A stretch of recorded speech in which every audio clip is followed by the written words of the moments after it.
You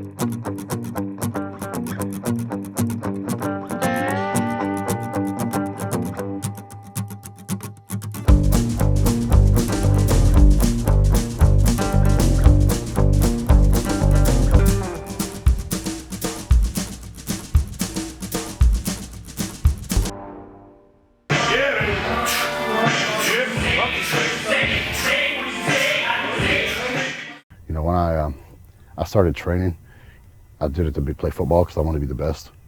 And you know, I did a couple competitions just for, my first competition I did just kind of for fun. You know, I met this bodybuilder who trained me and kind of took me under his wing and turned to be Ronnie's workout partner.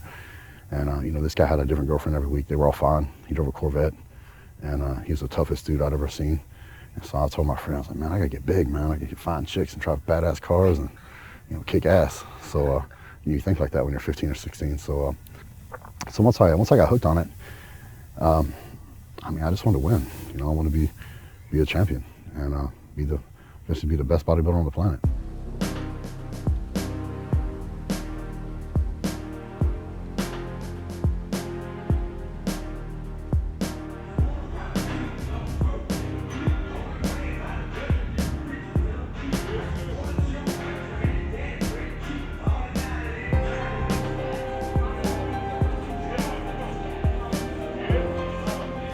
I met Brian when I was 17, and that whole summer I worked out, and you know, Brian, he never, to this day, he's never charged me a gym membership, and he took me in, and he's been a very positive influence on me, and especially when I was young.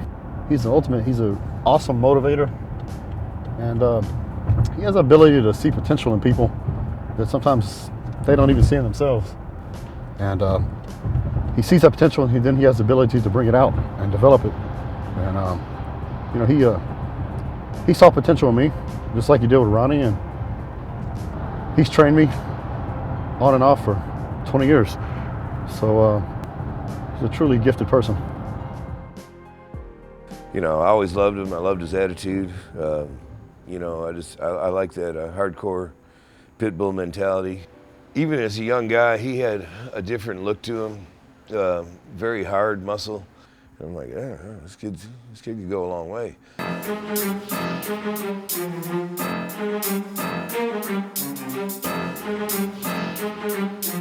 weighed 154 pounds on my first show. And so I'm looking at these guys, you know, they were all huge, 250 plus. And I go on stage and, you know, I didn't know how I was gonna do. And then you go back for the night show and, you know, there was a lot of kids in this contest. And so they call out the top, you know, whoever it was, 3 or 5. I'm on stage and they start doing the placings and I'm thinking, well, I'm not 5th, I'm not 4th, I'm not 3rd. Well, I'm like, cool, I got maybe 2nd. And they called me a 1st, and that was like the biggest rush ever.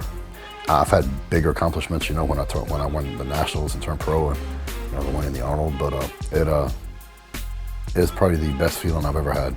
I was very nervous going into that show.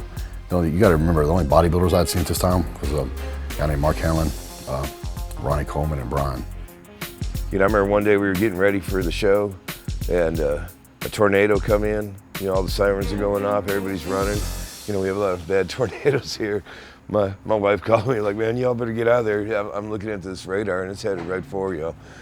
And I looked at him, I said, man, you want to run or you want us to keep training? I said, because if you leave, I'm going to keep training regardless if you leave or not, because I had a show too, you know. He goes, I'm going to stay, you know. So we took that old chin-up bar and we took it outside. We just kept doing chin-ups. And I remember we used to have boards on the side of the building that I'd put over there that used to be old deadlift platforms. And they literally flew away like a kite. And we're like, well, look at this. We're like, dang, man. But we just kept working out. And, you know, with that kind of mindset, I knew he was going to go a long way. And about 3 weeks later, he beat Jay Cutler at the Teen Nationals, you know, for the overall. This was a very important trophy, the 1993 Teen Nationals. This is the overall trophy. I was in that show. I won the light heavyweights. Jay Cutler won the heavyweights.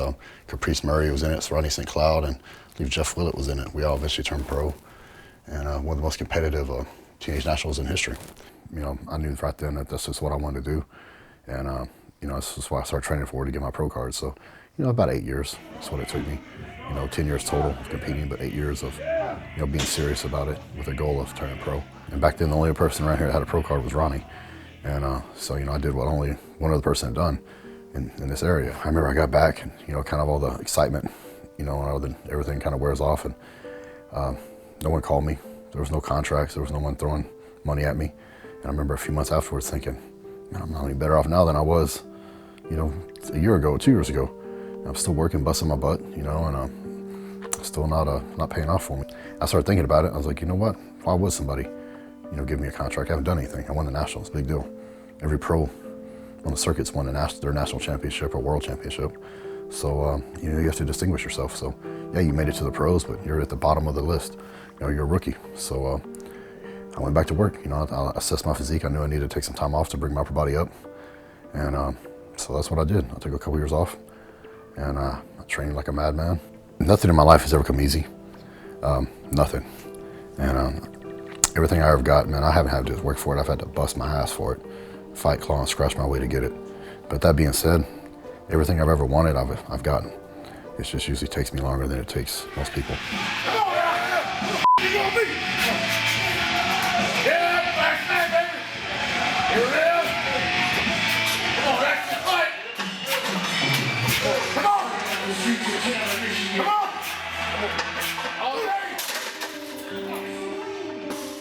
One way, two, nice.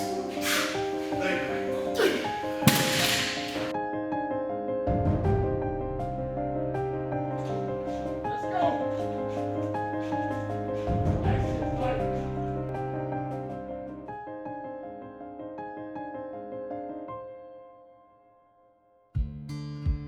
We bought our dream house. It's an area that we both love, and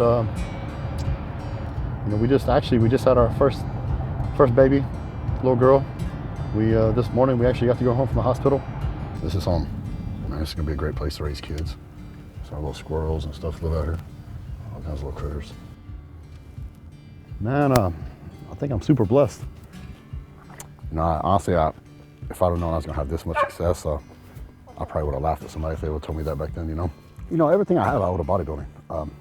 We have a successful freight company.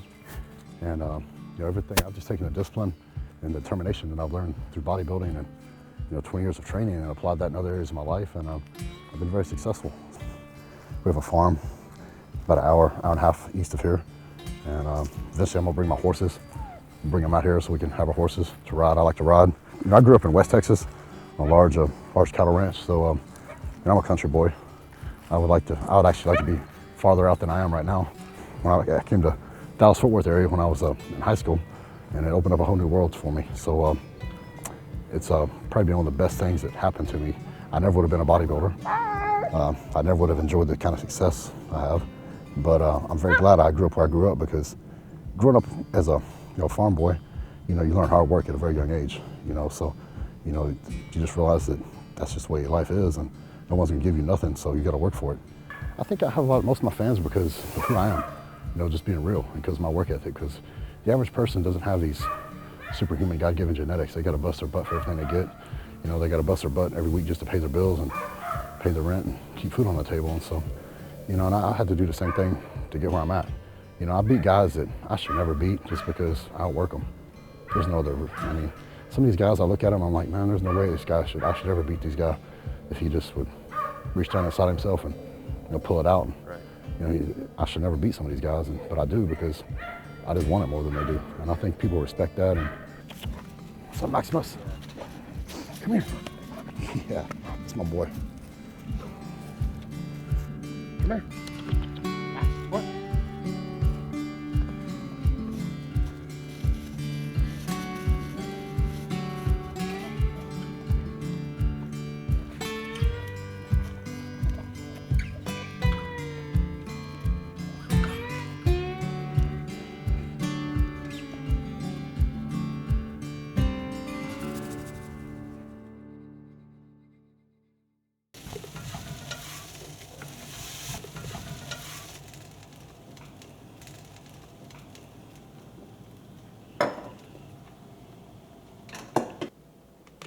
When I was in college, I had cheered for a couple years and I was kind of burned out. So I wanted to join a gym to just to stay in shape, but do something different.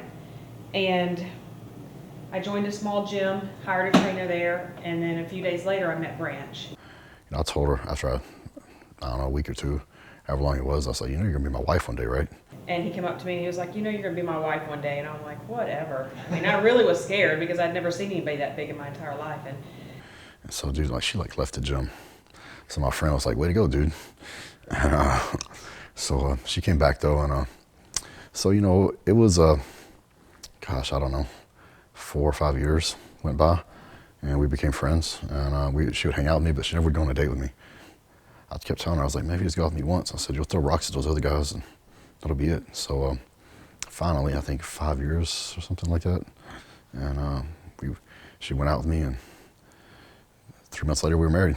I was like, I told you, I got skills. It's just happily ever after. Now we have a little baby. I mean, he has never even held a baby. It's just amazing to see him with Faith. He won't even put her down. He's got a soft heart. I was cleaning her off in the delivery room with the nurses, and I picked her up and held her for the first time. It changes everything. I heard people say that, and some of my friends have had children. I'm like, yeah, man, whatever. I didn't even like babies, to tell you the truth. My best friend just had a baby 6-7 months ago, and I went to see him in the hospital, and I didn't want to hold her. I was like, don't touch this thing, and it's like a little critter. But when it's your own, man, it's different, and I don't ever want to put her down. It just it changes everything, man. It's the best day of my life. I'm thinking about somebody besides myself, I mean, not only do I have myself, but I have my wife and I have my family, to take care of. And so, she's by far the most important thing in my life. So, I think anything will make me better. When I was training today, I'm not just training for me or for Trish, it's training for her, because I've got to provide for her and be a good father.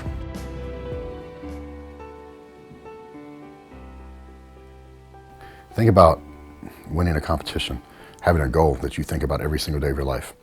It doesn't matter if you're in the gym, it doesn't matter if you're at home, it doesn't matter if you're on vacation, it doesn't matter if I'm off somewhere hunting with my friends. I think about it every day of my life since I was 18. And wave, Olympia. And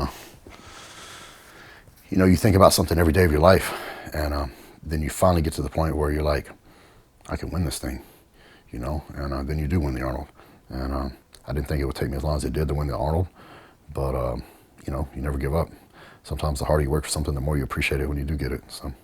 The Arnold Classic Jacket goes to Branch, Florida.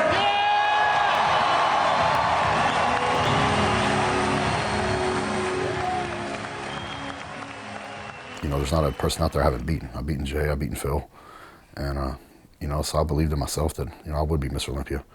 And the hardest thing I've had to do was sit in the audience at Olympia, because of my injury and not be on stage. And I felt I missed a huge opportunity.